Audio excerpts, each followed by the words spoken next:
बंगाल से मुमताज खान का शासन खत्म होने जा रहा है। देख लीजिए, औरतें सड़क पर निकल गई है, विद्रोह हो गया है और उसको जूता की माला पहना करके घुमा रही है पूरे कलकत्ता में। ममता बनर्जी जूते की माला में है। जूता की ये माला पहनकर कितना सुंदर दिखती है। जूता की ये माला पहनकर कितना सुंदर दिखती है। रोज ये माला पहनना चाहिए, काहे नहीं तुम सीखती है। केवल हिंदू दीदी कहते हैं, उधर दीदी भी बीबी दिखती है, सावधान। कि हर काम में नफरत फैलाना इसका काम है, कि हर काम में नफरत फैलाना इसका काम है।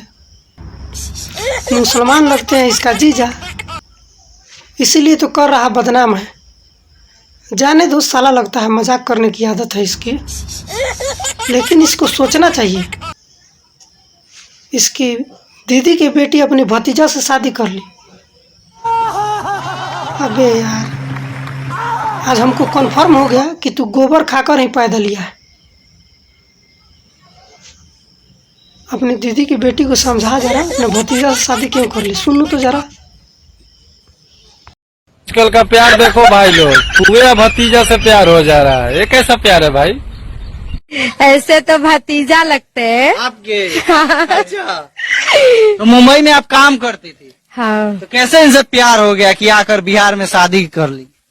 बस इंस्टाग्राम से बात किए हो गए प्यार।